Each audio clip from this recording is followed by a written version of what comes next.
মুহূর্তে সবচেয়ে বড় খবর, সাগর দত্ত হাসপাতালে ফের ধুন্ধুমার পরিস্থিতি। কলেজ কাউন্সিলের বৈঠকে হামলার অভিযোগ। আপনাদের জানিয়ে রাখি আরো একবার, সাগর দত্ত হাসপাতালে ফের ধুন্ধুমার পরিস্থিতি। কলেজ কাউন্সিলের বৈঠকে হামলার অভিযোগ। পড়ুয়াদের একাংশ বহিরাগতদের বিরুদ্ধে অভিযোগে দরজা ভেঙে প্রবেশ করতে গেলে ভাঙে কাঁচ। আপনাদের জানিয়ে রাখবো আরো একবার, সেই ছবি দেখতে পাচ্ছেন। সাগর দত্ত হাসপাতালে ফের ধুন্ধুমার পরিস্থিতি। কলেজ কাউন্সিলের বৈঠকে হামলার অভিযোগ।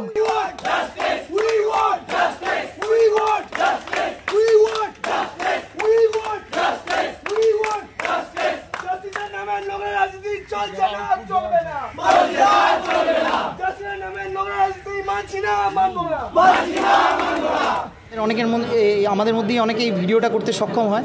এই ভিডিওতে যে দেখা যাচ্ছে এখানে কাসিফ বলে একজন রয়েছে, সৌমিত্র প্রামাণিক, সৌরভ ঘোষ, ঠিক আছে, এরা সমস্ত রয়েছে। এদের এগেনস্টেই আমাদের অনেক অভিযোগ রয়েছে। অনিকেত দাস বলে একজন রয়েছে, ঠিক আছে। এরা মূলত হচ্ছে এমবিবিএস ছাত্র আর ইন্টার্নরাই বেশি রয়েছে এর মধ্যে। তাদের এগেনস্টেই আমাদের অনেক কমপ্লেন আছে। অনেক রকম ওরা দুর্নীতির সাথে যুক্ত, এখানে অনেক টাকা তছরূপের সাথে যুক্ত, অ্যাডমিশনের সাথে অনেক দুর্নীতিতে যুক্ত ওরা।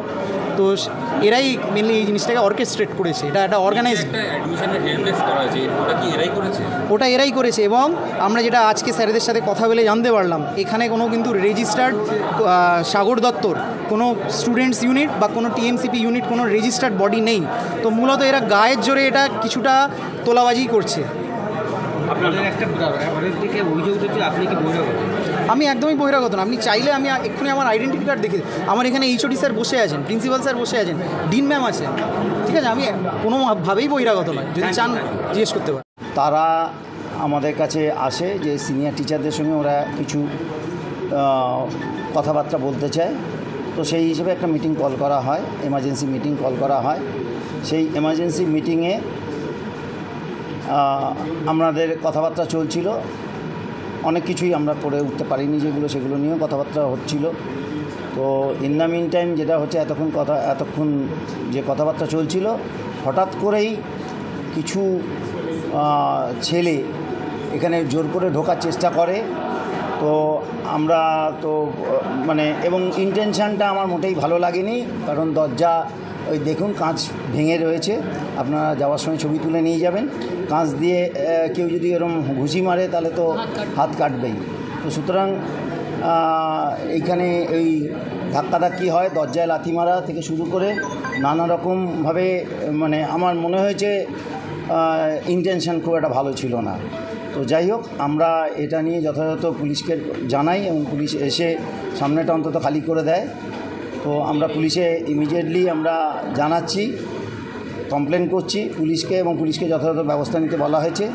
আমাদের যারা আন্দোলনকারী ছাত্রছাত্রী, তার মধ্যে একটি ছাত্র তো মার খেয়েছে, তার চশমা ভেঙেছে, এই যে সামনে বসে আছে, ও চশমা ভেঙেছে এবং চশমাটা ছিল বলে হয়তো চোখটা বেঁচেছে।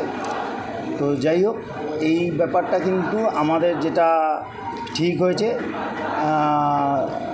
আমরা আপাতত পুলিশের উপর ভরসা রাখছি, পুলিশকে জানাচ্ছি। আশা করি পুলিশ এইটা দ্রুত ব্যবস্থা নেবে এবং যারা প্রকৃত দোষী তাদের শাস্তি দেবে, অ্যারেস্ট করবে, এবং তারপরে আমরা ডিসিশন নেব আমরা কী করব পরবর্তী পদক্ষেপ। স্যার, বাইরে যারা রয়েছে তারা বলছে এই প্রিন্সিপাল রুমে যে যাদের সাথে আপনারা মিটিং করছেন তারা বহিরাগত, এবং কিছু কিছু নামের তালিকাও তারা দিল। কি বলবেন? আমি জানি না, এতজন টিচার আছেন এখনও পর্যন্ত। আমি তো সবাইকে চিনি না, আমার পক্ষে চেনা সম্ভব না। আমার প্রচুর ছাত্রছাত্রী এখানে, পিজি, নন পিজি, তারপর এসআর, এরম নানা ছাত্রছাত্রী আছে। তো এদের সবার মুখ হয়তো সবাই কিছু চিনি, সবাইকেও মুখ চিনি বলে নয়। তো সুতরাং আমাদের যেসব টিচারের কাছে ওনারা কাজ করেন, সব টিচাররাই, সব ডিপার্টমেন্টের সব টিচাররাই বোধহয় এখানে আছেন উপস্থিত। কেউ একবারও কাউকে বহিরাগত করলে চিহ্নিত করেননি।